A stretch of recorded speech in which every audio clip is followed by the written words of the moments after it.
Welcome to Save As Ability, a podcast to educate and inform you about disability employment issues.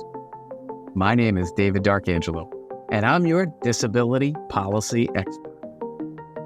Hey everybody, welcome back for another episode of Save As Ability. And if you can help us out by liking, subscribing, sharing, that really does help us keep great content flowing for you. And today we're talking about 3 takeaways from a report that just came out. This is like hot off the presses. We're like breaking news here. All right. So, but matter of disclosure, it's an organization, or actually both organizations that I'm a member of, and it's Disability In and LinkedIn. They partnered together to do this report. It's called Momentum at Work, Disability and Career Mobility. So it's got some really good takeaways. And I'd like to highlight 3 here for today's episode, because these 3, like we've talked about here on this program for a couple of years, and I think I've been talking about them even longer than that. So we're going to dive right into it.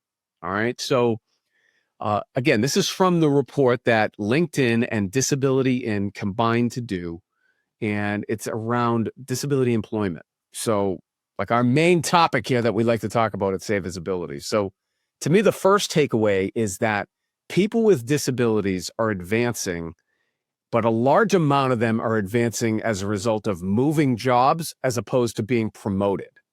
So that's an interesting aspect that I want to consider for a second. Let's talk about that. So I think this is a pretty good methodology here. I looked through the methodology, and LinkedIn is so big, so they have a pretty large sample, and it's global. So they're talking about countries all over the world. So I think that's significant too, even though we tend to be US focused here, but you can draw from other examples across the world internationally, particularly now with so many corporations having presences all over, right? So across the 7 countries that they studied, working age people with disabilities were overwhelmingly advancing by changing employers rather than through internal promotion. All right. So I think that's significant. So in the US, only 3% of workers with disabilities who stayed at the same firm saw advancement to higher seniority, while more than double that, about 7.5%, move into higher level roles after they switch companies. So I guess that's a good thing because they're advancing, but I don't know what that says about the corporations or the industries where they're not seeing promotions within. I mean, one of the things you want to do as an organization is try to promote from within, because you invest so much resources into onboarding the employee and then, getting the employee into your corporate culture or company culture, that you would think you would want to try to hang on to that employee and promote internally. So, but this pattern points out some market inefficiencies really that we've talked about here, and that's that employers are losing talent they already have. So then you have to then go back out for another talent search. That's costly. And there's all the intangibles that you're missing out. So I don't know. I mean, I think if, you can do internal advancement, that's better. And that's probably a better way to be helping your company, but also then helping the people with disabilities. So to me, there's a cost to this, and it's a preventable cost from these employers if they could promote from within a little better. So strategic advantages there to that internal development. All right, so that's takeaway 1. Takeaway 2 is a little bit of a generational take here. And what they found is that Gen Z is advancing disability employment at higher rates than other generations. So that's helping the employment story, and we're seeing gains for people with disabilities in Gen Z particularly. And so for the first time, really, that I've seen in any data, that disability employment is being measured, these younger generations are entering and staying in the workforce at levels equal to or even exceeding those individuals without disabilities of the same age group. So they're non-disabled peers. So I think that's significant. And the data point here is that in the US, 41.8% of Gen Z members with disabilities who were not working in 2023 entered employment in 2024, which is a full percentage point higher than Gen Z without disabilities, which 1% might not seem like much, but when we're talking about this cohort of individuals with disabilities, it's a big deal to have gains really in any ways, because there is such a chasm when you look at the overall picture, both in terms of the labor to population ratio and the unemployment rate. Okay. So that's significant. And it represents one of the strongest generational shifts that we've seen. And that disability employment for that Gen Z is looking up, which is a good thing. We like to see that. So it could be a turning point. The data indicates that a confluence of using digital tools, remote work models, modern accessibility coverages, disability inclusion outcomes can all improve.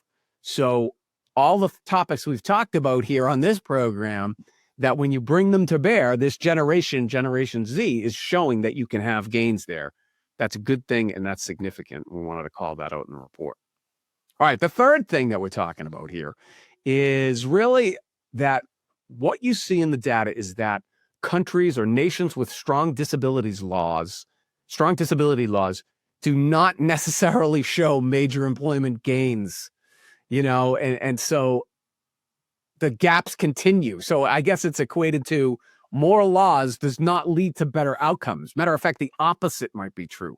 The lesser the laws, the lesser the government involvement, the better the outcomes. Now, that doesn't mean that there shouldn't be laws in place, particularly like the ADA, which is an anti-discrimination law. Obviously, that's in place, and that's a good law that we support.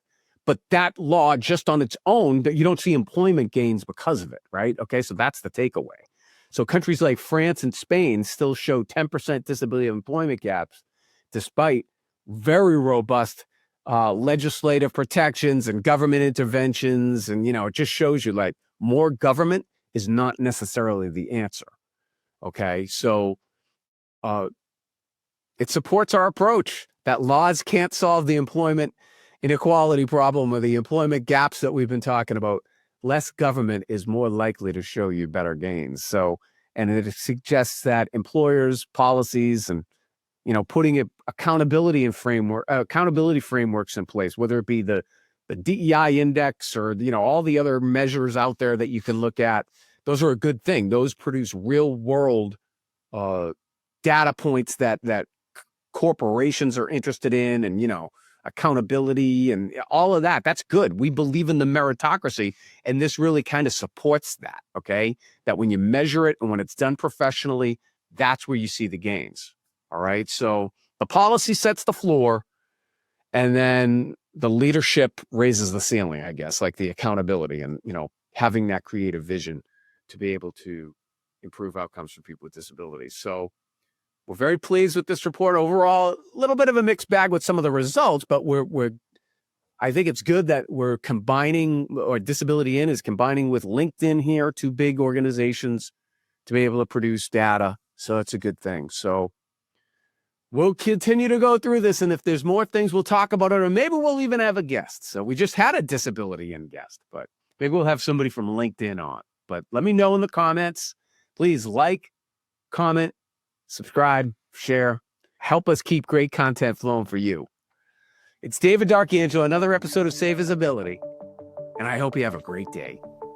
For more information about disability employment issues, please visit our website, disabilityemploymentsolutions.com. The Save As Ability podcast is available on Apple Podcasts, Spotify, our YouTube channel at Disability Policy Expert, or wherever you stream your podcasts. Subscribe, stream, rate, and review our shows. Your ratings and reviews help our show reach new audiences. Produced by Pod Pro Entertainment. Save As Ability lives within a network of podcasts located at podproentertainment.com. #TheNewRadio. Again, my name is David D'Arcangelo, and I'm your disability policy expert. Until next time, thank you. I hope you have a great day.